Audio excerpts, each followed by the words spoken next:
virtually and in person. We are excited to have you. I am Abu Ishti. I am a first year Master of Public Policy student at Duke Stanford School of Public Policy. I'll be moderating the session tonight, and with me I have Griffin Storm. Griffin is a freshman at Duke University who is also interested in public policy, and he'll be co-moderating the session with me. Over the next hour, we plan to discuss what social innovation is, what differentiates social innovators from other entrepreneurs, what challenges they face, and how they overcome these challenges. We believe that the best way to learn this is to hear from the practitioners themselves. And we have five wonderful human beings who have joined us as panelists tonight. We are very grateful to you for taking the time to speak with the young minds of Duke. We appreciate your time, and each of our panelists have unique and amazing stories to tell. I know it's an hour, but we want to make the most of it. So before we proceed to our discussions, I would like to introduce Griffin again, and he will be introducing the panelists for tonight. Thank you, Yusuf. So I'll begin by thanking everyone for coming. Thank you for the panelists being here tonight. And I'll start by introducing Ms. Trisha Chirambole. Ms. Chirambole is the Global Program Manager of EcoSoap Bank, which rescues and recycles unusable soap remnants from commercial manufacturers, putting soap in the hands of under-resourced children through school and wash programs, alongside relevant hygiene and education. EcoSoap Bank also provides training and jobs for over 154 women to learn the craft of soap recycling and to distribute affordable soap widely, stimulating local economic opportunity. Next, we have Mr. Iratai Katewi, who is the United Nations Young Champion of the Earth for the Asia and the South Pacific, for his work on the Te Mao Project, which is a hydroponic system that will improve human health and resilience on climate change. Te Mao projects have also developed the Island Compact Toilet with integrated shower and hand washing stations. Next, we have Mr. Christopher Gergen, who is the founding partner of Forward Impact, a for-benefit advisory firm and investment fund committed to scaling systemic solutions addressing persistent economic inequities. Mr. Gergen is also a founding partner of Raleigh Founded and Founded Communities, a co-working community that houses over 400 companies in North Carolina. Mr. Gergen is a co-author of the nationally acclaimed book, Life Entrepreneurs, Ordinary People Creating Extraordinary Lives. Thank you for joining us. And then we have Pamela Hawley. She is the founder and CEO of Universal Giving. Universal Giving is an award-winning nonprofit allowing people to donate and volunteer with top-performing veteran organizations all over the world. Ms. Pamela is a winner of the Jefferson Award, considered the Nobel Prize in Community Service, and she has been invited to 3 events in social innovation at the White House. She was a finalist for Ernst & Young's Entrepreneur of the Year Award, and she's an expert blogger for Christian Science Monitor and CSR Wire. And finally, we have Dr. Brian Hawkins. Dr. Brian Hawkins is an associate research professor at Duke University. He also serves as the associate director of technology development for the Duke Center for Water, Sanitation, Hygiene, and Infectious Disease, where he oversees research and development programs and coordinates technology partnerships. He is a co-author of more than 45 peer-reviewed research publications, review articles, and book chapters. Welcome, everyone. So, to begin our discussion, I would like to direct my first question to Ms. Chirambole. Our first question is, what social innovation means to you, and how do you think it has evolved over the years? Thank you. So social innovation can look like many things. It could be a process or a technology. And in my view, anything that really enhances the common good with a values-driven approach. And that's really where I hope that I see the shift. When I started getting into social enterprise, there was a lot of language around the business case for doing good and doing good by doing well and all of that. And I really hope that there is a real movement towards there being a values-driven and a social good-driven case for doing business. And learning to exchange and live in new ways. Thank you, Mr. Bole, for sharing your insights on social innovation. I have the same question for Mr. Gergen. Can you please shed some light on what social innovation means to you? Well, so I'll build on that. I mean, I think that's exactly the right sort of definition of it. The way that I think about it is the complexity of the challenges that are facing our world right now are outpacing the innovative solutions to address them. And it's like, how can we drive a set of ideas and strategies that actually are going to move the needle towards good, and leave the world in a better place. And that can manifest itself in all sorts of different ways. I think we're going to get into that conversation. But I think it's really thinking about this idea of innovation as applied creativity, constantly thinking about ways to improve upon a set of processes or products or services that will ultimately lead to a better world, which is where you get into the social component of that. So that's the marriage of these two things. And I think we'll talk more about it, but what differentiates us in terms of this conversation, I think, is that we're putting a values-based approach to it and really thinking about it through the lens of, is it leaving the world in a better place than when we started out? Thank you so much. I would now like to request Dr. Brian Hawkins to share his definition of social innovation with us. Thank you. So I'll have to admit, I feel like I might be the odd one out on this panel a little bit. I had to look social innovation up to make sure I wasn't talking about the wrong things when I came here. But I think that to the extent I can address that. I mean, I've never really thought of myself as a social innovator, except really in the very broad sense that sort of what we do at the Center for Wash Aid, sort of the areas we choose to work in primarily, are driven much more by the desire to meet clear needs and big global challenges in global health than any particularly well-defined market or profit opportunity. Like it's hard to make money in the water sector. It's very hard to make money in the sanitation sector. It's not glamorous.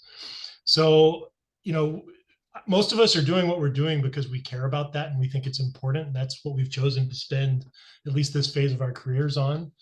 But we also exist in some cold hard realities that we have to pay our salaries and pay our people and get money to support what is very intensive technology development, what we work on.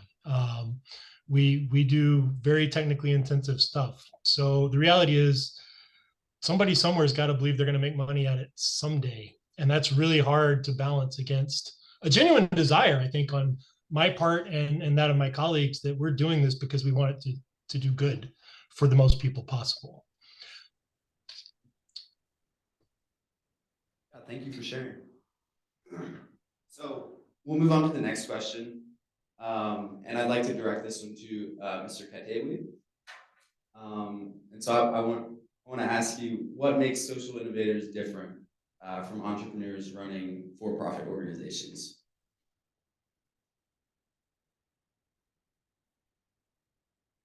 I think you're muted.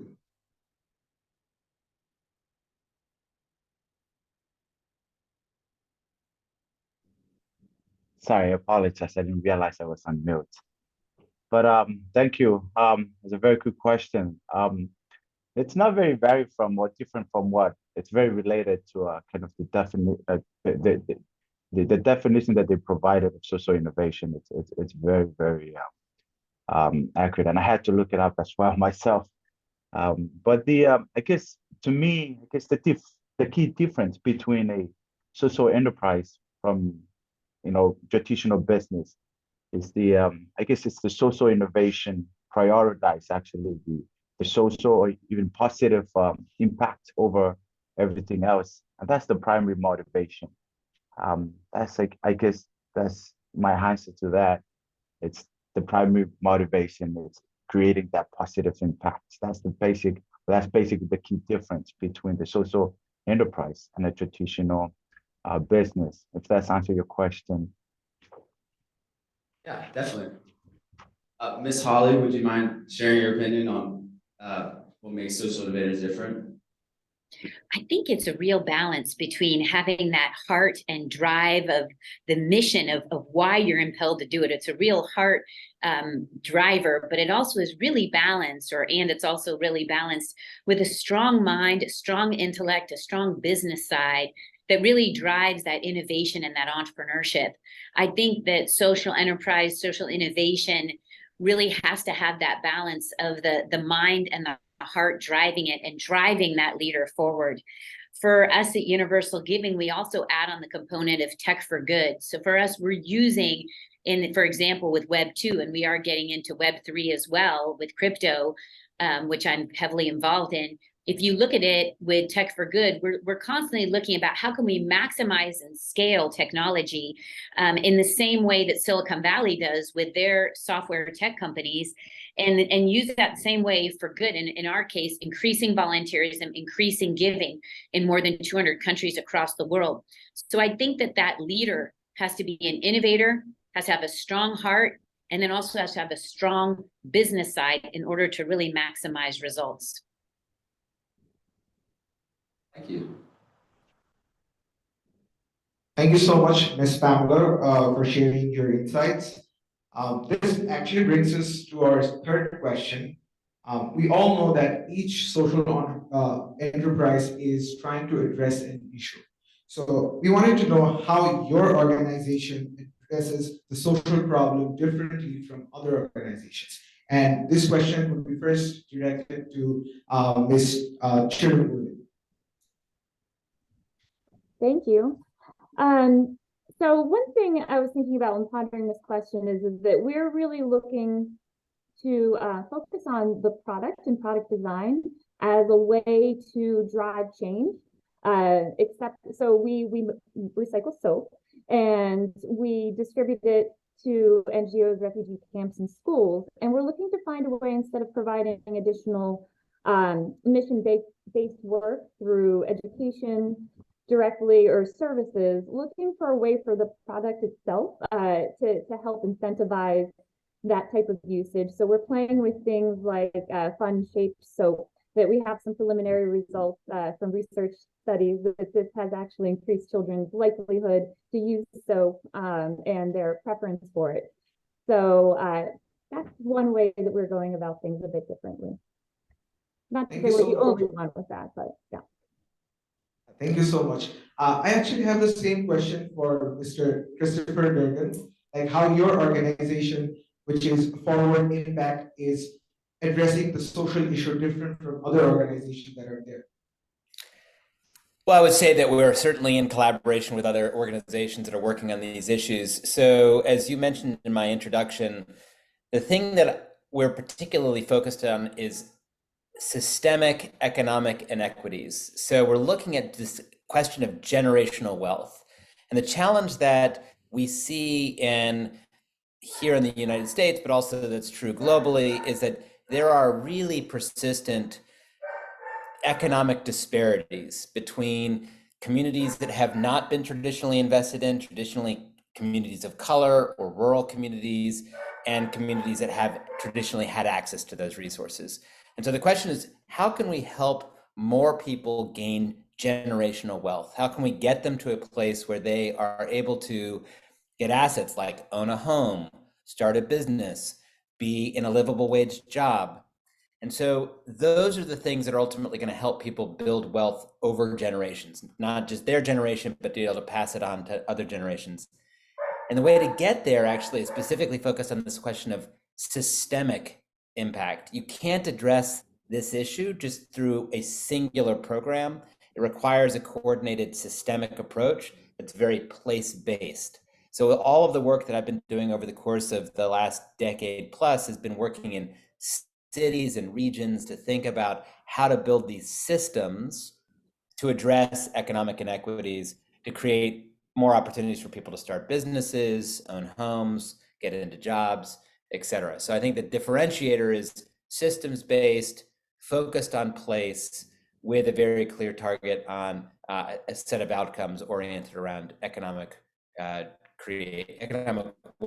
creation. Amazing. I think that was a very comprehensive answer on this question. But I still want to direct this question to Pamela. And I also have uh, a section attached to that question, like we all know about universal giving, and we also want to know if there are other organizations who do similar things like universal giving, and what universal giving is doing differently than them. Yeah, thank you so much. And I was going to address that. I think, the key for us here is that we're dealing with global philanthropy all across the world. So you've got 1 billion NGOs. And what we're trying to do is to drive the top philanthropy and the volunteering to those top NGOs. What's exciting about that is those NGOs could be large, could be medium, could be startup. And it's really about how they're governed, how they're run, and their impact on the ground. So when we look at that, what's innovative about us is we pioneered the first trademarked quality model. When I first got back from being on the ground, working with the victims of Pol Pot's regime in Cambodia, who'd had their limbs blown off from landmines, or got back from working in domestic violence and violence on women in Mexico City, I went and worked with the victims of the earthquake crisis in El Salvador. So I've been all over the world. And what I realized was people are not going to give unless they feel that it's really trusted and they know what's happening. So what we did is we pioneered that first quality model. 20 years ago, it was 6 stages. Now it's 26 stages. So you have to be constantly innovating. You don't just say, oh, I pioneered this model and I'm going to stick with that. We have vetting models now that vet workplace misconduct, the Me Too movement. They vet against media and how NGOs operate there, social media. We have certain proprietary tools that we have developed in vetting that no one else has, that allows us to get into certain NGO service groups and understands how to help evaluate these nonprofits. And when they get that stamp of vetting from us, we actually have 3 tiers. There is NGO vetting where you're vetted as a classic, a premier, or an ultimate. So we actually have different vetting levels on the NGOs, which increases the donor's comfort to be able to give and also to be able to volunteer. Depending on what you're doing, volunteering can be very safe or not. And so what we do is we're trying to make it the highest quality giving and volunteering. And that could be giving to a grassroots nonprofit, or it could be volunteering, or it could be giving to a more established nonprofit. I think it's really, for us, that emphasis is really on quality and really getting to know that nonprofit, and then putting the best out there for people to really be able to give and volunteer with that trust. So the quality model for sure is something that's very, very unique to us. I think also it's unique in the sense that we have really, really large nonprofits and really small ones, and really large ones fail our model, really large ones make it, really small ones fail our model, really small ones make it. So we have a really, really strong level of diversity. I think the second thing that really diversifies us is, as an astute nonprofit and social enterprise, our baseline service is free for all. You come to our website, you can donate, you can volunteer, 100% goes direct to the cause. That's all free, it's mission oriented. But then what we do is we go into companies and family offices and people of private wealth. We help with their strategy of the corporate foundation or family office foundation with the strategy, operations, NGO vetting, and disbursements. And they pay us. It's mission related. It's not like a grant at the end of the year, so that we make sure that revenue is coming in every month that's mission related. So we take our model, and there's free for the public, and then we have a private model that charges for corporations and philanthropic and family office services. So that's how we're unique in our structure setup as well. Thank you so much, Pamela, for a very elaborated reply on my question. And it's very helpful for the audience to know the whole process from like a broad view. So thank you so much. And this actually brings us to a follow-up question on that. Is innovation a one-off process, or do you continuously look for opportunities to innovate in your organization? And this question is for everyone of our panelists here. We can start with Christopher Bearden. So that's an easy one. It's ongoing innovation. You have to constantly innovate and constantly think about ways to be able to, move things forward. As Pamela was talking about earlier, you can't sit still as the rest of the world gets more complicated. You've got to continue to think about ways to drive forward on a set of ideas and continue to evaluate the impact that they're having. So you want to try to create feedback loops. So you have a set of ideas based upon the kinds of outcomes that you think that they're going to have. You test those ideas, you determine if they work.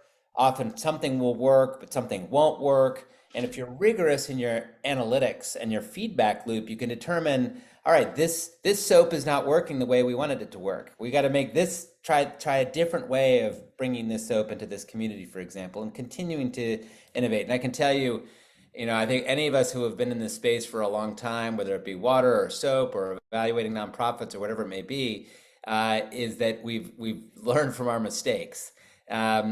We've got a colleague of ours at Duke named Tim Sitkin, who's at the business school, and he talks about the difference between lazy failure and smart failure.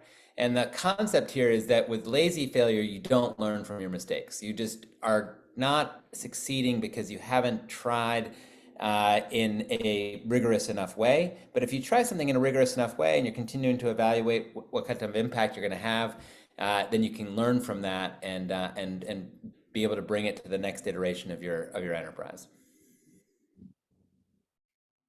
Great, and I have a follow-up question.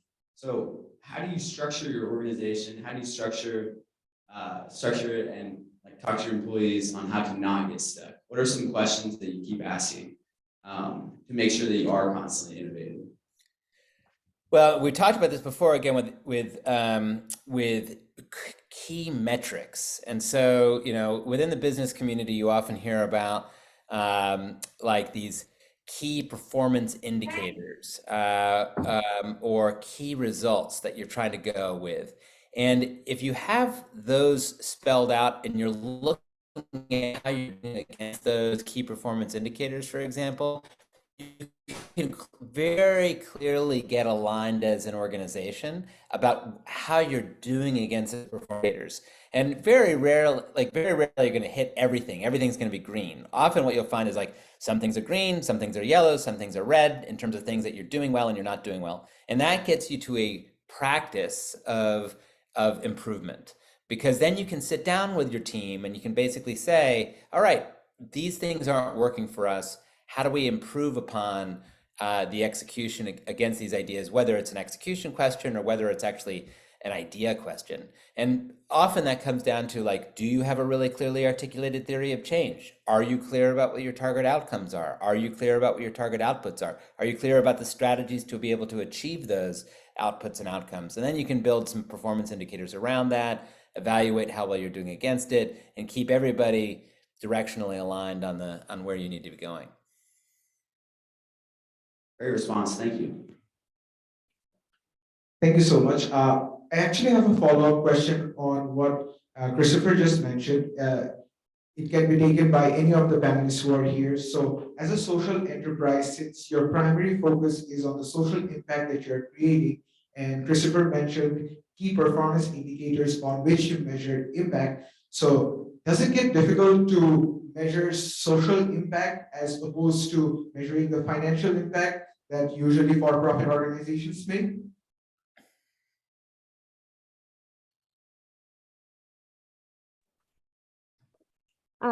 If I could add here, key performance indicators have become a holiday at Eco Soap Bank. We celebrate it 6 times a year, and we do look at, and I'm being serious. And it's not hard. We're always looking for new ways to get deeper and more nuanced information about the social impact. And for us, some of it's super clear and easy. How many people have received bars of soap? How many metric tons of soap recycled, how many women employed? That's part of our mission, and that we feel all is directly related to impact in our theory of change. In addition, though, we have had economic empowerment reports focused on the women. And recently we did a trip to Cambodia, and I did one-on-ones with a bunch of women and just really got this rich, in-depth information about what's valuable to them there, where do they want to grow, what's the culture like, and to us, that's all really important impact. So that's all, and you can quantify that. I'm really good at making anything a metric. So if you want that, you can ask me. But yeah, so that's just, having rich conversations, and that just enhances so much. It can help you with process, it can help you with HR, and it continuously helps us to evolve. And we can do that as well with the beneficiaries too, which takes a little bit more effort, but it's something we also engage in, like some of the studies I was mentioning. Does this actually make a difference to have this type of soap, or how do you access it? So that's a really long-winded way of saying conversation, and I'll leave it at that. Thank you so much, Tricia. Does any of the other panelists want to add to this question? Yeah, sure. We definitely struggle to measure impact in a meaningful way. And again, it happens sort of in a context where we're always under this pressure to say, well, what you're doing matters, and therefore more people should invest in it or donate to it or fund it, right? But if I'm being, really honest, when you talk about like water and sanitation, we can talk about toilet coverage or how many people have this level of service worldwide and all that. And that's one thing, also very hard to measure. But like the real impacts are fewer children dying of diarrheal diseases, right? Are girls not dropping out of school when they start menstruating because they, have to deal with that, and they don't really have the infrastructure to deal with that anymore. Where they live, are people having meaningful, measurable outcomes in their health, in their economic prosperity? Is it helping close those gaps in wealth disparities? And that's really hard to ascribe to like this one variable we're tweaking here, which is people get better toilets and better sanitation and better water, or more hand washing, or better menstrual hygiene product availability and disposal. Like any of those things that all ought to have an impact, measuring the actual impact, honestly, it's generational. We won't really know whether these efforts are successful until the next generation grows up with more of it. So one thing I struggle with is being really honest about that and saying, we can help with this very narrow thing, with this one little widget we have, which we think has applications. But in terms of actually measuring the social impact, honestly, that's going to be somebody else's job to figure that out. Yeah, I think that's a very beautiful and humble answer, Brian. I absolutely agree with you. If you take a look at different ways in measuring impact, I think it's one of the most difficult things that we do in the social enterprise world. If you look at it from a for-profit perspective, if you sell X amount of routers, you've got to win. You don't have to say how the customer used the router. The success stops at I sold X amount and I got X amount of revenue in. And corporations don't always look at impact. They segue that more to the corporate foundation or to sustainability or an environmental or ESG initiatives. Where I think we're missing on the corporate front for Fortune 500 companies is, what is that impact? How were those routers used? How were the iPhones used? How was any product used? We don't really measure that. If you take, for example, in the social sector for us, you take a look at the issue of homelessness, which, being in San Francisco, we have a huge issue right now with homelessness, and that's been continuing to become an increasing issue. There's a big difference between outcomes and outputs. So if you get a homeless person off the street, it's an output. We got 100 people off the street, but the outcome is how has their life changed? How was the community's life changed? How was the cleanliness of the streets? How was the whole kind of ecosystem changed? And so the output can be, we got 100 homeless people off the street, but did you keep them off the street? And the outcome then has to evaluate and measure months and years to come after. And that's where it's a challenge for us on the funding front, because a lot of funders just want to get the homeless person off the street, but they don't want to evaluate long-term necessarily how to keep them off and how to keep a long-term outcome and not have them cycling back. This is a topic that could be in its own right, but it's very difficult, it's very expensive, and it is never ending. So I have a lot of honor and humility around this topic because it's so difficult to do and we'll never perfectly achieve it. I would like to add, if I may, can you guys hear me? Sorry. Yeah. All right. Well, I can't say any better, but just in our, because in Kiribati, on the island, that's one of the, and it's probably for the male projects, it's probably one of the hardest or the biggest challenge that we faced.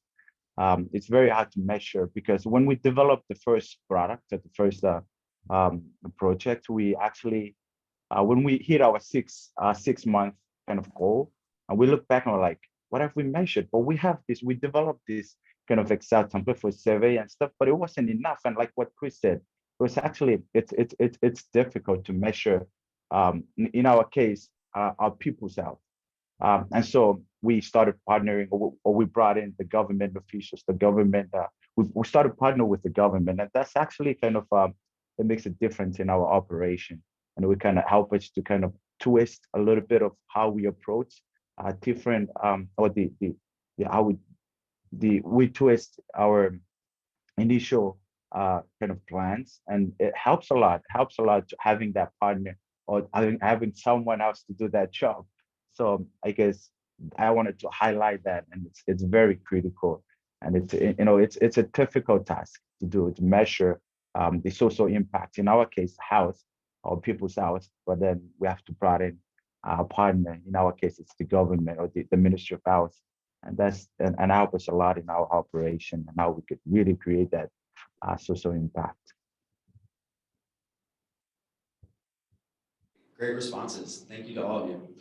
On that same note, could we just open up the panel, and could we talk about just some of the other challenges, or some of the biggest challenges that each of your individual organizations face besides measuring social impact?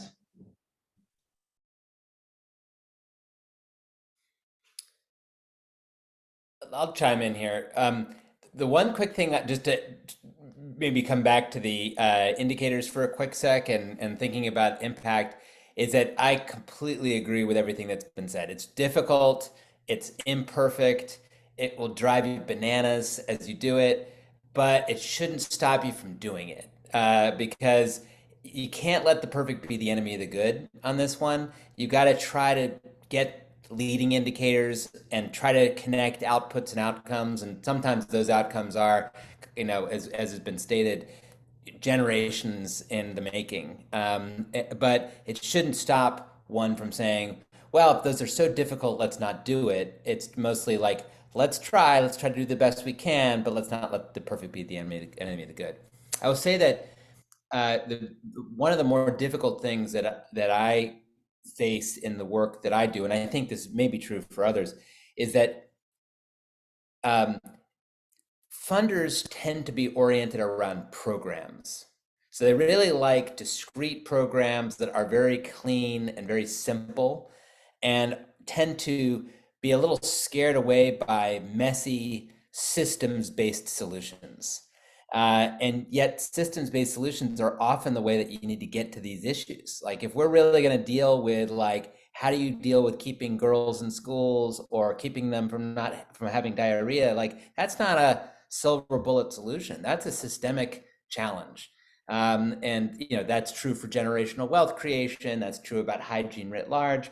And so we need to shift the way that funders are thinking about this, because one of the better sayings I heard recently at another event I was at was that a particular community was programs rich but systems poor, and that is often because the funding alignment is not where it needs to be. And I think we need to get more funders. And Pamela, I'm looking at you, thinking about how do we get funders thinking about systems solutions, and be willing to invest in the long run around complex, systemic solutions, and being willing to be with it for a while, because that is not traditionally how philanthropy and investment is set up.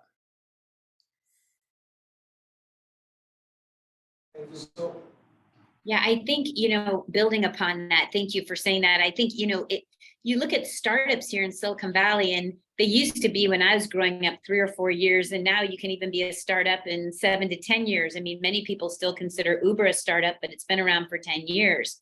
So I think, really taking that long-term view of the kind of traditional entrepreneurial mindset of like sticking with it, getting through the the ups and downs. I know that I'm constantly feeling like I'm almost close to achieving the vision of universal giving, and we've been around a long time, and it doesn't happen in the first 5 to 10 years. So you have to be very perseverant, both as an entrepreneur, as an investor, as long as you're investing in the right people.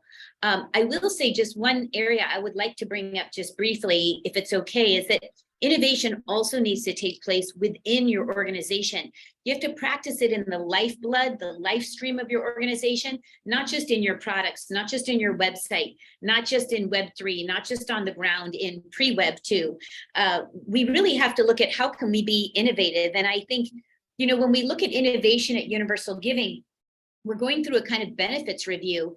And one of the things that we're doing with our top performers is we're actually buying the stock of our clients, the clients that we have, and we're donating those dividends and sending those dividends out, and then eventually to the top performers, the stock, so that we can compete in Silicon Valley and actually give out equity. Universal Giving is a nonprofit. We don't have equity, but it's our job and our responsibility to be innovative for our team, not just to be innovative for our product.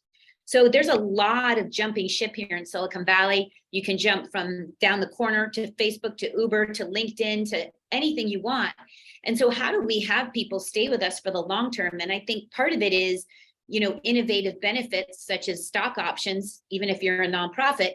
But the second too is really balance. I would say that the trend we're seeing now is that 60 to 80% of our staff is 30 hours a week. People don't want to work 40-hour weeks. That just means we hire more people at lower hours. And if you can be flexible that way and innovative inside your organization, that's going to help build the innovation on the outside as well. You need your people to be seeing that you're innovative internally, so they also want to innovate, and that will affect your product to be innovational as well. Thank you so much, Pamela and Christopher, for sharing your opinions on this. Just a follow-up question. I know like everyone who has joined us today is interested in social innovation and entrepreneurship. And one thing that we all know is that the scalability of a social enterprise depends on funding. And each enterprise has its own theory of change. So when you go to funders and they don't agree with the theory of change that you believe in, how do you tackle that? Does anybody want to answer that question?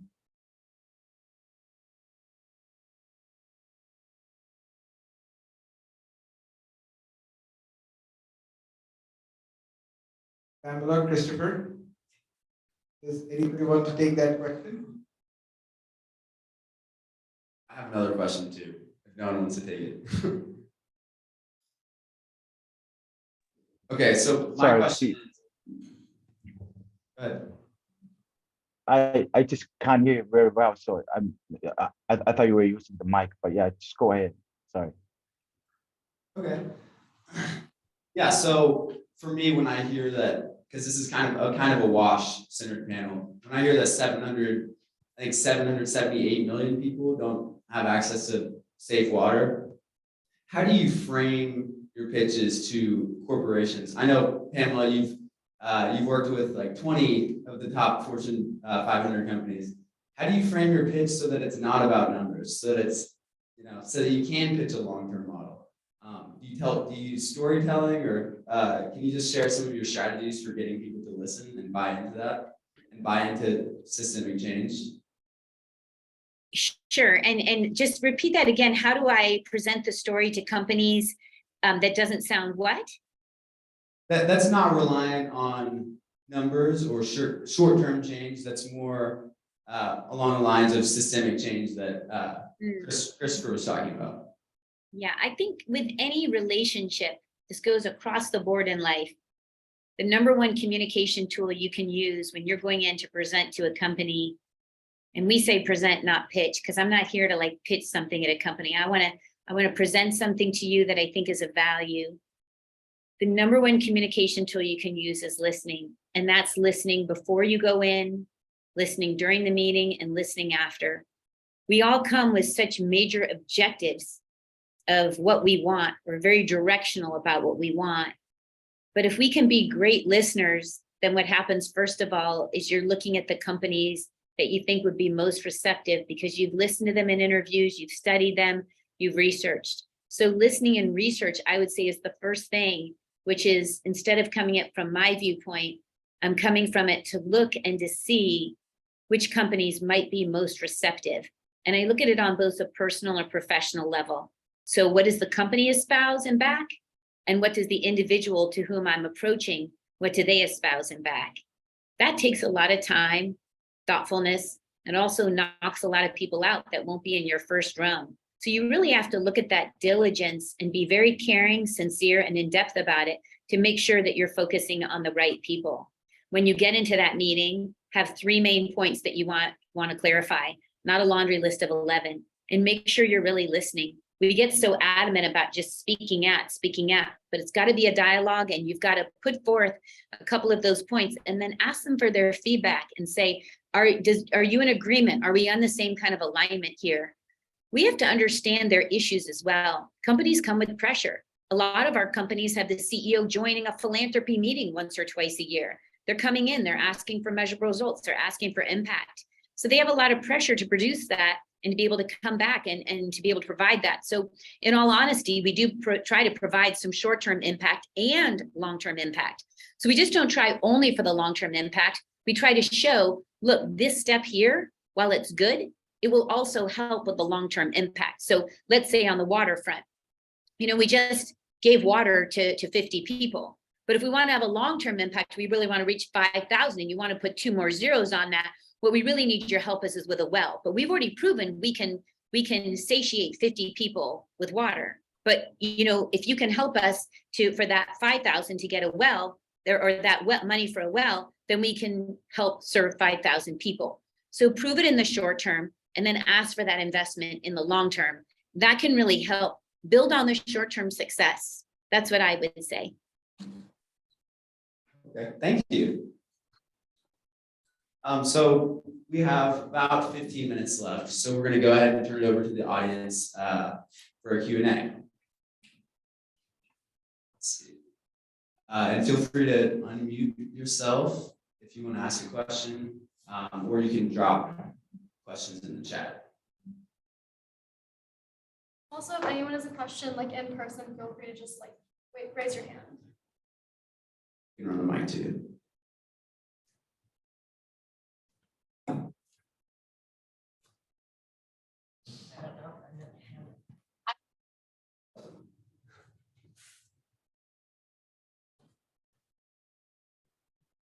Hi, everyone. Thank you so much for being here today. It's really exciting to be hearing from all of you in all sorts of places all over the world. I'm Laurel Hawley. I'm a student at Duke studying public policy in China and East Asia studies. And I'm really interested in this human impact that you're talking about. I think that it is so important, and we lose so much humanity often when we get swept up into matters of business or into matters of things that have a technical side. And so I was wondering, for any of you, for all of you, what's a moment over the course of your career where you felt that sort of a rewarding sense of, I helped someone today? Like, is there any stories or examples like that where you've been like, I've made this human impact that I've been looking for?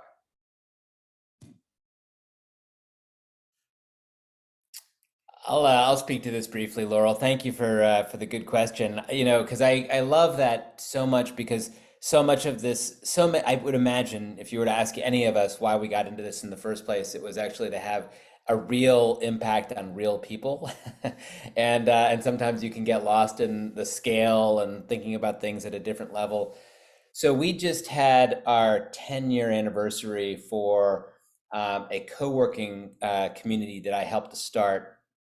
We've had, I think, something over 500 enterprises be part of our community. And there's been an outpouring of stories about people who have launched because of being part of the community and the resources they were able to get access to and the relationships they were able to make, and people who got married because they met in our community, and just all these wonderful stories of human connection that really reinforce the why we did this in the first place. 4 of us who started Raleigh started it because we've all been entrepreneurs our whole career, and we always felt like we would have benefited from being in a more supportive community. And so when each of us had sort of a modicum of success in our own entrepreneurial careers, this was a way for us to pay it forward. And to now see something like 500 plus businesses and social enterprises launch out of our community has been incredibly meaningful. And I could tell story after story after story about each of the respective individuals who are part of that, but each of them are individuals. They're individual stories, and they've benefited because of a fairly simple concept that we were able to put together. So I'm feeling it, and I'm feeling that aura or that halo, particularly right now, just because of coming off of our 10-year anniversary and having a couple parties to celebrate it. So it's been very meaningful to be part of that experience and feeling the tangible results of the work that you've done. If I can add, allow me to kind of just tell just a little bit of my story, how I kind of came about or just created or founded this the Mail projects, but with a few projects that we're undertaking right now. But I want to share a little bit of myself when in the island context, yeah. So like people from the island, we don't very exposed to a lot of things, right? To all the modern things. So when you, what you call that? You're very limited to a lot of things. I mean, you don't really exposed to a lot of things. But when I started traveling to overseas, my eyes was like wide open. I'm like, whoa, this is this thing that I saw in the movie. This is this thing. When I used it, I was like, wow, it's a lot better than what I had back home. So when I came back, that's basically how the Mail projects came about. I just started to kind of adopt all of these innovations and try to just change it with the products that we are using right now, and kind of really change it to the way that it would perfectly fit to the environment and to the people. But when you see the reaction of those people that are using it, I could see myself 10 years ago, like, that was me.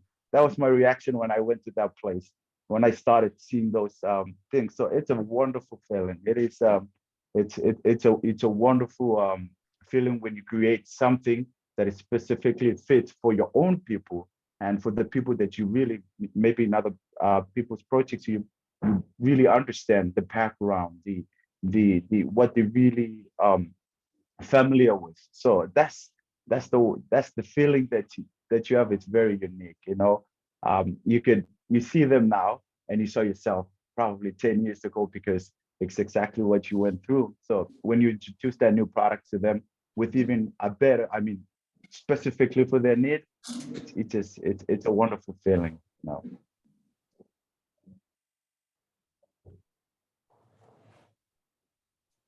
I love the two previous speakers, Christopher and Erite. Thank you so much. I think one of the things that I try to coach myself on, because we are running a social enterprise and we do have business prerogatives, and is to just make sure to look around and to really just connect with what's around me. So I walk all over the city in San Francisco. I don't drive. That's part of my joy. I love it, but it's also part of my eco contribution out here. And by walking, I come across homeless people. So saying hello to them, being present, thinking about the circumference around me, all the way around me. And how is my presence? Am I just walking really quickly to the office? Am I saying hello? Am I providing some food if they want it? If I'm not providing food, if they don't want it? And also, not just with people in need, but, I passed by a bus stop and I remember seeing a woman with a pretty sweater. I'm like, say it. Tell her that it's pretty. And so, I like your sweater. It's so pretty. And they're shocked. And I think it's reinforcing the love, the goodness that's around us all the time. At Universal Giving, we want to be a thank you culture. We want to be thanking our team at all points that we can to let them know that they're appreciated.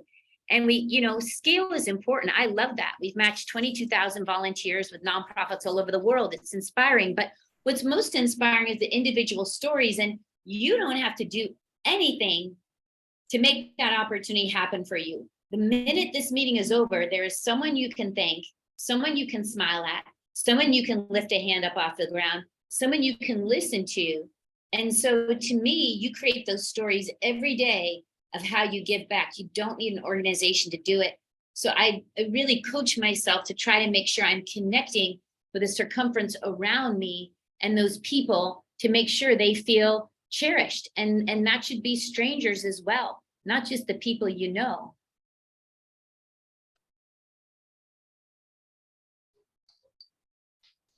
I love that, Pamela. I have a similar perspective as I walk around.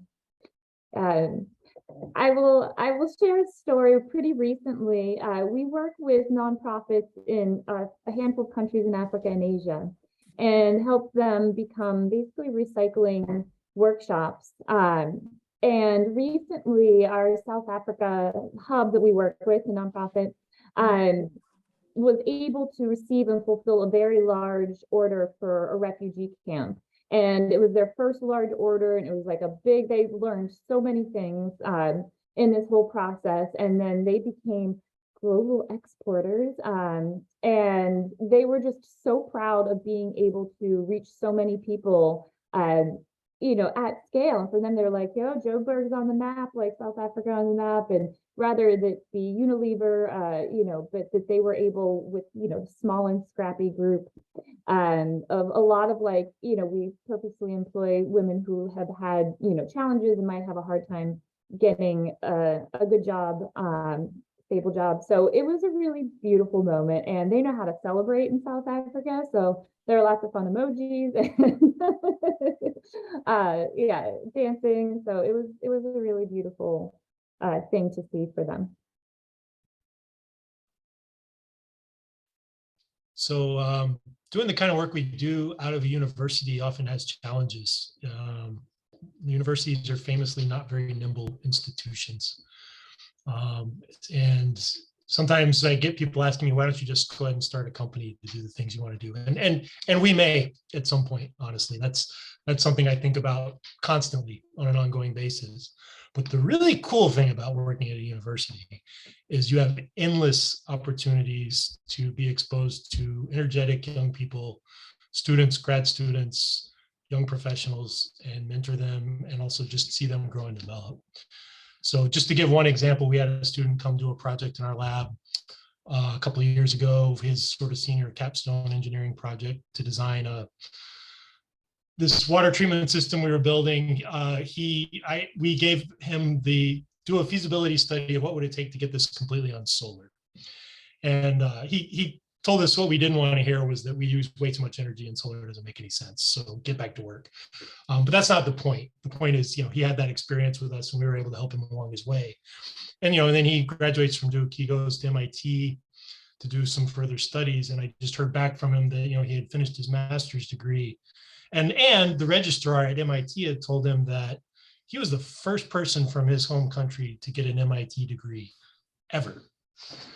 And now he's going to go back to Eswatini and do brilliant work in the energy and water sector. And I expect him to have a long and storied career. And that's just one example. So that's by far the most rewarding thing in my job is when we have those connections. Somebody comes through, they spend a little time with us. Maybe they learn something from us, I don't know. But then they go on and just do even better things than we ever imagined. So, and you don't have to be at a research university to do that, by the way. But we have some pretty unique opportunities to do that here. Thank you so much, everyone. I think we have listened to amazing points here, and I would like to end the discussion with a final question. And this question is from me, not as a moderator, but as one of the audiences for today's discussion. So, as an international who is from Bangladesh, if I want to start my own enterprise, what advice would you give me?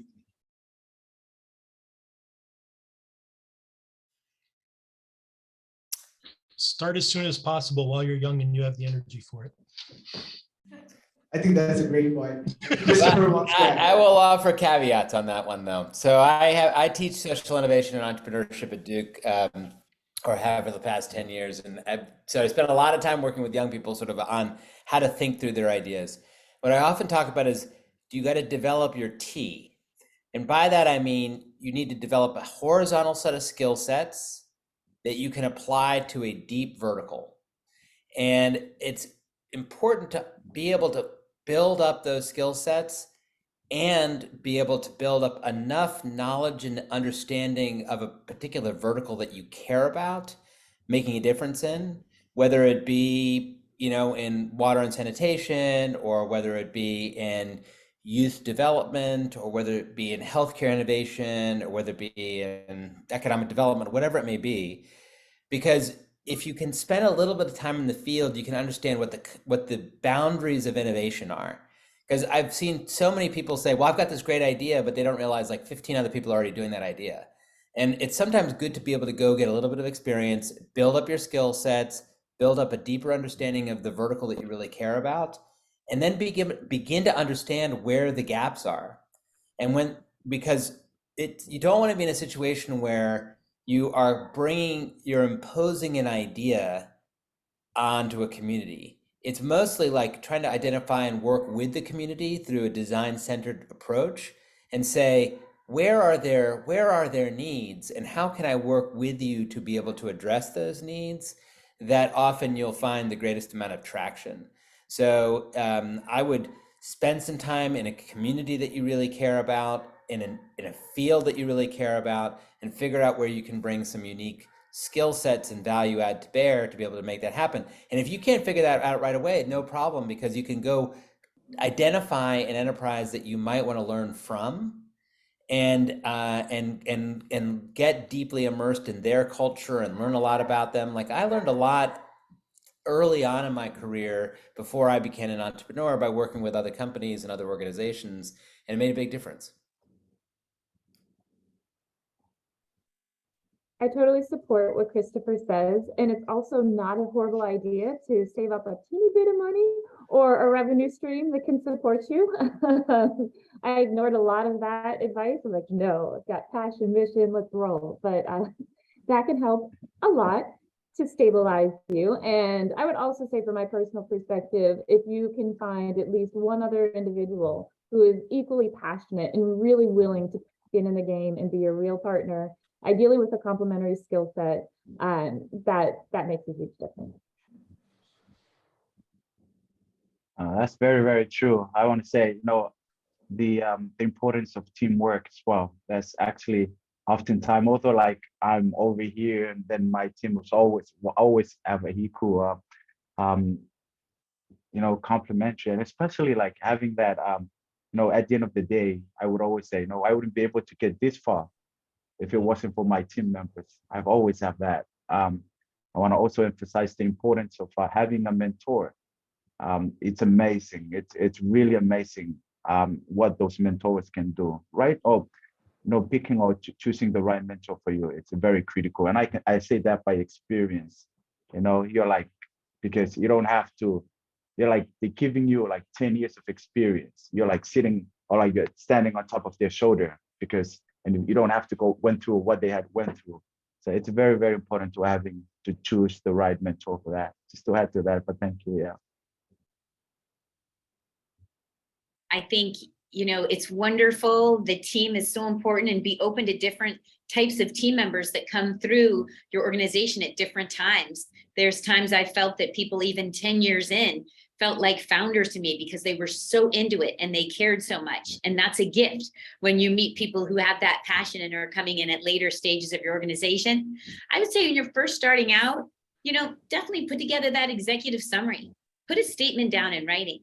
I've read that, when you write things down, you write your goals down, you're putting intentionality out to yourself, to your peers, to the community, to the universe. And you also can get a lot of feedback from that, not just from verbally saying something. It's a commitment to write something down. I actually did a full business plan, 30 pages, a full budget, and a contingency budget for 3 years. So if I didn't get the money from my budget, I had my contingency budget. I definitely agree with Trisha on having some money. I worked 2 years without a salary out of my home. So, back then you didn't really work out at coffee cafes. That's what I did for 2 years. But do a check with yourself. How perseverant are you going to be? And if you decide to stop it, what kind of damage would that do to the community? I personally am very much about committing to the long term, pivoting, navigating the way you need to in order to make the idea successful. I really love that sense of perseverance. I think you learn so much. In order to do that, you've got to have a very strong, unique value proposition, ideally in writing, ideally discussed it with a lot of mentors and advisors, as Irita is saying, and getting that advisory group, get the advisory group early and get the idea down early and gather those supporters around you, paid or not, to help coach you and help you realize your idea. And then what I would really hope to see is that you really are going to commit to the long term. And if you're not, be transparent with people, because if you start something and put it out there for 2 or 3 years and then shut it down, it can harm people. So you really want to think about what you're doing to affect the world. If you go in and provide water supplies and then you take it away, it can be really damaging. So try to think long term if you're going to start something. Great response. Thank you, Pamela. So we're now at time. So I just want to, that was a wonderful discussion. I know I'm inspired. I know that we definitely inspired the listeners online and here in Sanford. So just want to give you guys a virtual round of applause, and thank you so much for joining us.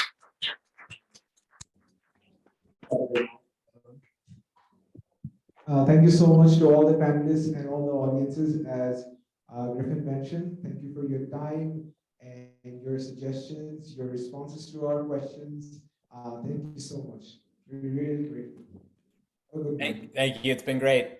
Thank you for having us. Thank you, everyone. Thank Best you wishes all. on your ventures. Thank you. Good luck. Take care. That's for the best.